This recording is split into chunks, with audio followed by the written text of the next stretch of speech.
नमस्कार प्यारे मित्रों, वेदना चैनल में आपका स्वागत है।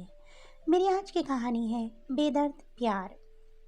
सीमा की खुशी का ठिकाना नहीं था जब से सुना था उसके बेटे अनूप को दिल्ली आईआईटी एमटेक में एडमिशन मिल गया था।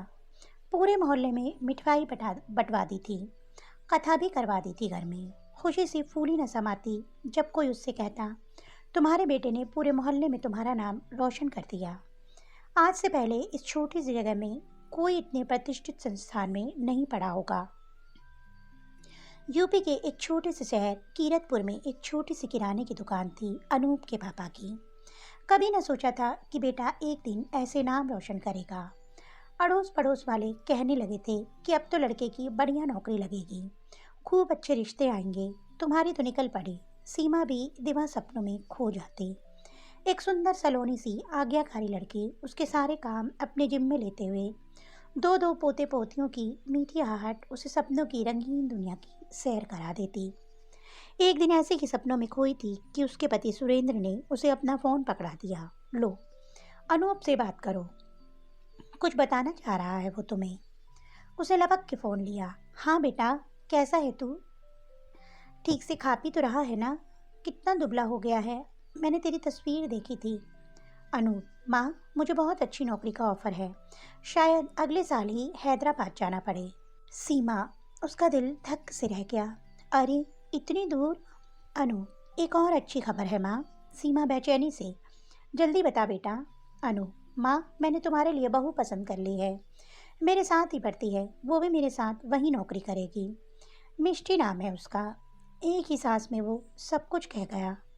फ़ोन डिस्कनेक्ट हो चुका था और सीमा उसे यूं ही पकड़े कुछ सोचे जा रही थी। कितने सपने देखे थे अपने बेटे के लिए बहू ढूंढने के, पर उसने तो ये मौका दिया ही नहीं। सुरेंद्र उसे झिंझोड़ रहे थे। अरे कहाँ खो गई? क्या कहा साहबजादे ने, कब आ रहे हैं? सीमा ने उसे बताया तो वो बोला, ठीक ही है ना, आजकल मॉडर्न बच्चे ऐसा ही तो करते हैं। अनूप ने लड़की की कुछ तस्वीरें भिजवाई थी। गेहूं रंग की सुंदर नान नक्श वाली एक आधुनिक लड़की दिखती थी मिष्टी। जीन्स और टॉप में बॉब कट बाल और चेहरे का आत्मविश्वास उन्हें पूरी तरह आधुनिक बना रहा था। शायद उम्र में भी कुछ बड़ी सी ही दिख रही थी। सीमा को अपने अंदर कुछ टूटता नजर आया, पर वो असहाय हो उठी। कहे तो किससे, क्या कहे? उससे किसी ने कुछ पूछा भी नहीं था, सीधा अपनी पसंद बता दी थी। समय बड़ी तेजी से आगे निकलता जा रहा था। अनूप मिष्टी को लेकर अपने शहर आया था। माँ बाप दोनों को ही वे बहुत मॉडर्न लगी। आज वो भी मॉडर्न ड्रेस में ही थी। जानती थी उनसे मिलना है तब भी, लेकिन अनूप उस पर जैसे लट्टू हुआ जा रहा था। सीमा को धक्का तब और लगा जब उसने कुछ टोकना चाहा तो अनूप गुस्से में बोला, माँ, तमीज़ से बोलो, अब वो अनजान लड़की नहीं, आपकी होने वाली गृह लक्ष्मी है। पराई लड़की के सामने इतनी बेइज्जती सीमा जैसे जमीन में गड़ गई, पर होंठों पर फीकी मुस्कुराहट लिए अपने लड़के को उसके आगे यस मैम करते देखती रही।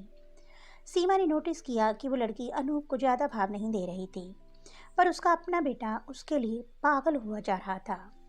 जल्द ही दोनों की शादी हो गई और वो हैदराबाद के लिए रवाना हो गए। सीमा के सारे सपने चकनाचूर हो चुके थे। वे हर वक्त लुटी पिटी सी रहती। कब बहू आई और चली गई कुछ पता ही न चला। बस एक संतोष था कि जब मेरा बेटा उसके साथ खुश है तो मैं क्यों फिक्र करूं। शायद अब नए जमाने की यही रीत हो चुकी है कि पढ़ लिख कर अच्छी मोटी रकम वाली नौकरी करते बच्चे माँ बाप को भूल जाते हों। वो दिल को ऐसे ही बहलाए रखती कि एक दिन अनूप का फ़ोन आया, माँ, तुम कुछ महीने को हैदराबाद आ जाओ, तुम दादी बनने वाली हो, मैं तुम्हारे एयर टिकट भेज रहा हूँ। सब कुछ भूल सीमा उस दिन मग्न हो खूब भागम भाग के काम करती रही। उसे पिछली सारी बातें भूल गई। सुरेंद्र कहते, बेटे बहू के प्यार में बावरी हो गई हो, कहीं वहीं मत रह जाना हमेशा के लिए। आखिर वो दिन आ पहुंचा जब उसे दिल्ली एयरपोर्ट से हैदराबाद जाना था। उसके पति उसे सारी बातें समझा रहे थे। वो बहुत घबराई हुई थी। इतना बड़ा एयरपोर्ट और इतनी दूर अकेले जाना, पर बेटे के पास जाने की उत्कंठा में डर कहीं दुबक गया था। सही सलामत ठीक समय पहुंच गई थी वो। अनूप ने गाड़ी भेजी थी उसे लाने को। उसका दिल खुशी से फूला जा रहा था। नई जगह, बड़ी सुंदर सड़कें, शानदार गाड़ी, सब कुछ उसे बहुत अच्छे लग रहे थे। घर पहुंचते ही इस बार मिष्टी ने मुस्कुराकर उसका स्वागत किया। उसके डिलीवरी का वक्त बहुत पास ही था, इसलिए नौकरी छोड़ चुकी थी अब। आते ही जल्द सीमा ने सारा काम संभाल लिया था। अनूप को तो वैसे ही मिष्टी को बहुत फिक्र रहती, फिर अब तो वाकई में उसकी तबीयत कभी कभी नासाज हो जाती। उस दिन मिष्टी का बीपी थोड़ा हाई हो रहा था और अनूप बेचैन होकर वहाँ पर गुस्सा उठा। कितनी बार आपको कहा है, ऐसे में नमक मिर्च का खाना कम बनाएं, उसके लिए उसे नुकसान करेगा। सीमा का जी बैठ गया। ओह, अब ये बच्चे उसे बताएंगे कि खाना कैसे बनाना है। उसकी आंखों में आंसू तैर आए। कैसे उसने अपनी दो दो बेटियों की जच्चगी करवाई थी और दोनों जवाई उसका कितना सम्मान भी करते हैं। इस बात पर और उसका अपना बेटा उसे अपनी बीवी के लिए पाठ पढ़ा रहा है। वो एकदम संभल गई जैसे ही उसे अपनी पति की बात ध्यान आई कि तुम वहाँ जिस काम को जा रही हो बस वो करना, उसकी व्यक्तिगत बातों में मत उलझना। सब कुछ ठीक ही चल रहा था, पर कुछ दिन में मिष्टी की भाभी भी आ गई और वो यदा कदा सीमा की बेइज्जती करने लगी। अनूप के सामने अपनापन दिखाती और उससे पीछे उसके एक शब्द बात भी नहीं करती। सीमा देख रही थी कि मिष्टी अनूप से भी बहुत बुरा व्यवहार करती रही। कई बार उस पर तो जैसे कोई असर ही ना होता। कल ही की बात है, सीमा गरम गरम खाना बना के सबको परोसकर खिला रही थी। अनूप सारे दिन का थका हारा खाने बैठा ही था कि मिष्टी ने चिल्लाना शुरू कर दिया। ओह, इस सब्जी में कितनी मिर्च है, मेरे पेट में दर्द हो गया, कुछ कच्ची थी लगता है। अच्छे खासे खाते खाते अनूप ने खाना बंद कर दिया और बोला, क्या हो गया है माँ आपको? नहीं मन करता तो मेड रख लेते हैं, कम से कम मिष्टी को खाना तो सही मिलेगा।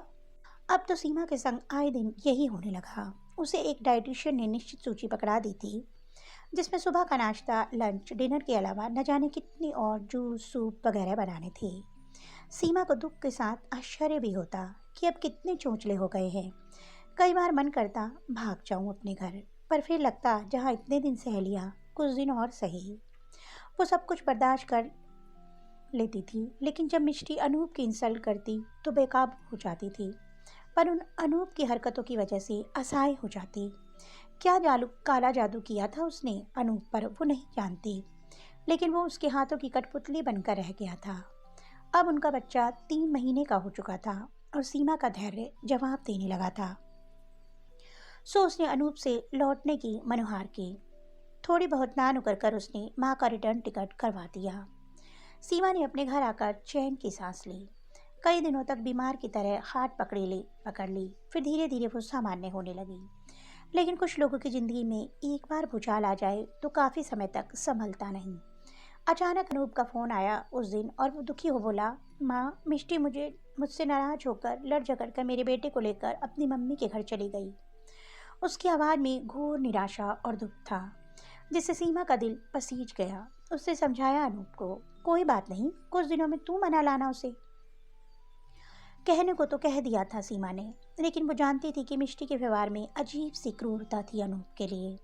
जितना वो सॉफ्ट था उतने ही वो निर्दयी सी थी। एक हफ्ते बाद सीमा अनूप से वीडियो कॉल कर रही थी। बेटा, ये क्या हालत बना रखी है? बहू से बात हुई? कब आ रही है? अनूप, वो नहीं आएगी माँ, मुझसे बहुत नाराज है। सीमा, पर क्यों? अब तो तुम दोनों के बीच में बच्चा भी है। बच्चे तो माँ बाप के बीच में पुल का काम करते हैं। अनूप बहुत उदास और डिप्रेस्ड रहने लगा। साल भर हो चला था, सीमा फिर अनूप के पास पहुंच गई थी। वो अनूप को कहती, चल फिर से एक बार कोशिश कर उसे मनाने की। अनूप उससे लिपट के रो पड़ा, माँ, वो तो मुझे बच्चे से भी नहीं मिलने देती, शायद अलग होना चाहती है। माँ कहती है कि आखिर तुम दोनों में ऐसा क्या हुआ जो बात इतनी बिगड़ गई।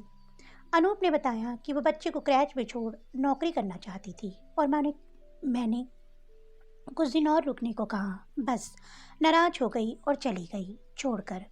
अनूप फूट फूट के बच्चों जैसे रोने लगा। एक माँ का दिल सबसे ज़्यादा तब टूटता है जब वो अपने बच्चे को ऐसी बेबसी में देखे। एक तरफ उसे गुस्सा भी आ रहा था कि आखिर उस बेवफा लड़की में ऐसा क्या था जो उसका बेटा उसके लिए आंसू बहा रहा था। लेकिन कहते हैं ना, ये प्यार बड़ा बेदर्द होता है। दोस्तों, आपको मेरी कहानी कैसी लगी? कमेंट बॉक्स में अवश्य बताइएगा। अगर आपको मेरी कहानी अच्छी लगी तो मेरी कहानी को लाइक कीजिए और मेरे चैनल को सब्सक्राइब कीजिए। जल्दी एक नई कहानी के साथ मिलूंगी, तब तक के लिए बाय बाय।